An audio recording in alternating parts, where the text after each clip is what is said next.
le 360 high-tech avec Toshiba, créateur du PC 3D sans lunettes.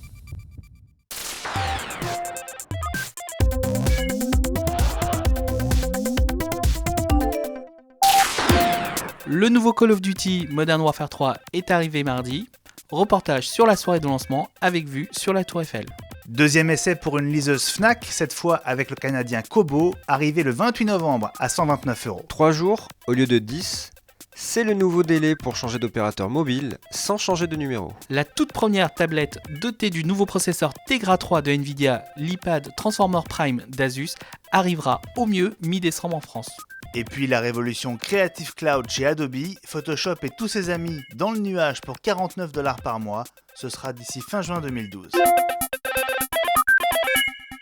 COD, 3 lettres comme dans FPS, First Person Shooting pour les novices ou jeu de tir à la première personne, voilà pour les présentations. L'événement de la semaine, c'est donc l'arrivée mardi de Call of Duty Modern Warfare 3 ou MW3 pour les intimes. Activision n'y est pas allé avec le dos de la cuillère. Pour la soirée de lancement, l'éditeur avait carrément privatisé le palais de Chaillot avec vue imprenable sur la Tour Eiffel.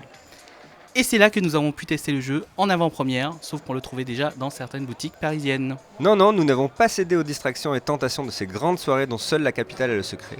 Nous sommes restés concentrés sur ce Modern Warfare 3. Ce qui est sûr, c'est que le mode solo va vous en mettre plein la vue. Et le multi, y a rien de tel pour passer vos longues soirées d'hiver devant la cheminée qui crépite. Bref, un classique qui confirme son statut d'incontournable en cette fin d'année.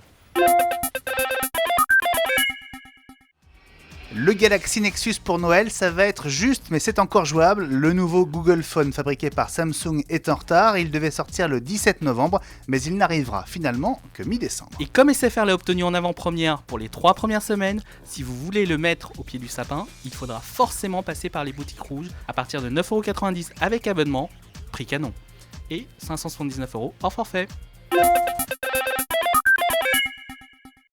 Le Satis 2011, c'était mardi, mercredi et jeudi à la Halle Fraissinet à Paris. Le salon des technologies de l'image et du son est un dinosaure, mais la HD et la 3D lui ont donné une nouvelle jeunesse. Et cette année, la star, c'est le nouveau système Canon EOS Cinema dévoilé à Hollywood le 3 novembre dernier qui était visible pour la toute première fois en Europe. Un superbe coup pour le Satis, on s'est bousculé jusqu'à la fermeture sur le stand Canon pour voir cette EOS C300 exposée au regard, mais bien protégée sous un cube de plexiglas. Et c'est une info, la caméra Super 35 mm 4K du géant japonais devrait arriver à la mi-février 2012. Son lancement européen se fait a priori au moment du festival du film de Berlin.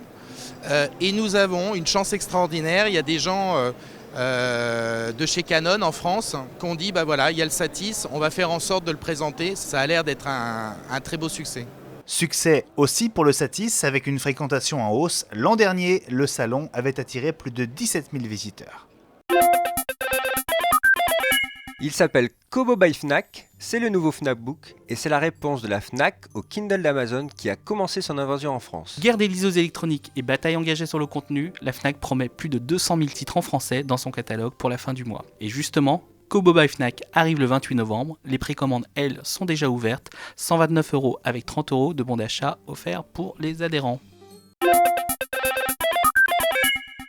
Adobe n'abandonne pas la vente de logiciels en boîte, mais l'éditeur de Photoshop s'en rapproche avec l'arrivée de l'Adobe Creative Cloud, une révolution qui consiste à passer tous ces logiciels et services dans le nuage et à proposer un tarif très agressif pour viser plus large et pour lutter contre le piratage. Restait une grosse inconnue, le prix, eh bien ce sera 49$ par mois pour un client individuel et 69$ par mois et par poste pour ceux qui travaillent à plusieurs avec 1 an d'abonnement minimum. Pour le prix, vous aurez accès à tous les softs Adobe de la Creative Suite, mais aussi aux 6 premières applis pour tablettes dont Photoshop Touch et aux fonctions de partage des projets dans le cloud. Bref, Adobe casse les prix, mais non sans casse.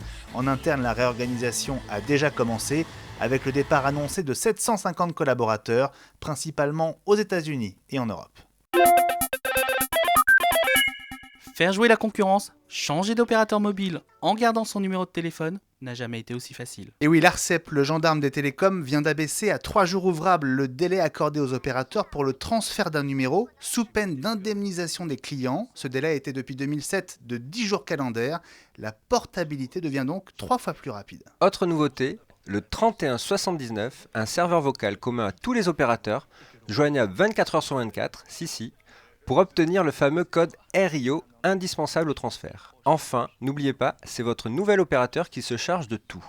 Si vous résiliez vous-même votre contrat, vous perdrez le bénéfice de tout ce dispositif. Ce serait quand même ballot, non ? Il a de quoi laisser quoi, ou plutôt COI. Et oui, après les bridges, les compacts et les réflexes, voici le GX1, un nouveau Lumix Panasonic sous l'étiquette COI comme compact à objectif interchangeable. Alors c'est quoi un COI ? Eh bien en gros, c'est un hybride. Du haut de son capteur micro 4 tiers de 16 mégapixels, il est livré avec le fameux objectif X1442 de type pancake.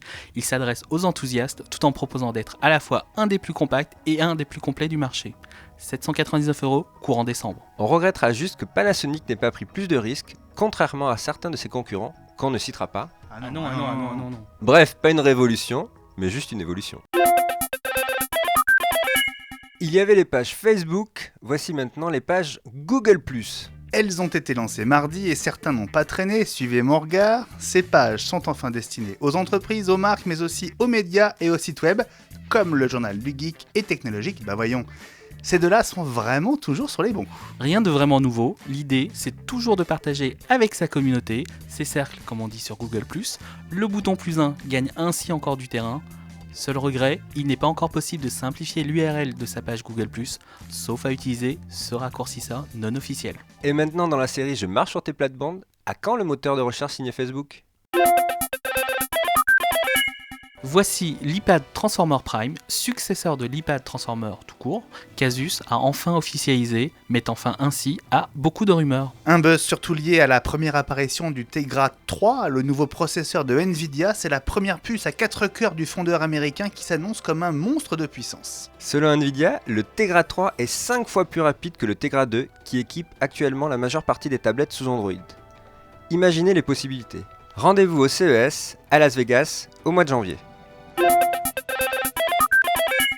On peut être fabricant d'aspirateurs sans sac et organiser un concours international de design. La preuve avec les Dyson Awards 2011 qui viennent d'être dévoilés. Et cette année, il fallait résoudre un problème de la vie quotidienne avec une solution innovante. Grand vainqueur, le projet AirDrop ou Goutte d'air en français, signé Edward Linacre. L'idée consiste à capter l'humidité de l'air pour la transformer en eau et ainsi lutter contre la sécheresse. Rien que ça. Même dans le désert le plus aride, 1 mètre cube d'air pourrait donner 5 ml d'eau, à en croire le lauréat. Edouard Linacre a donc reçu un chèque de 10 000 livres pour essayer de faire des miracles. La Madeleine de Proust appliquée à la high-tech, c'est une rétrospective vintage du jeu vidéo depuis l'origine. Game Story a ouvert ses portes jeudi au Grand Palais. Vous avez jusqu'au 9 janvier pour retrouver Pong, Pac-Man, Space Invaders et les autres. Visite complète vendredi prochain dans le 360 high-tech. Voilà, c'est fini pour aujourd'hui. Alors, à vendredi prochain. Et surtout, n'oubliez pas le podcast sur iTunes. Banzai!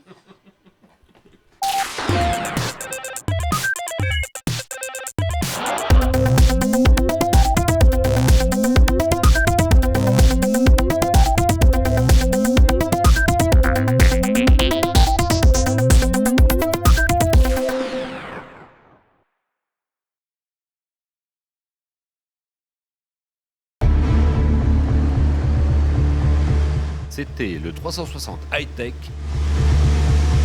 avec Toshiba, créateur du PC 3D sans lunettes.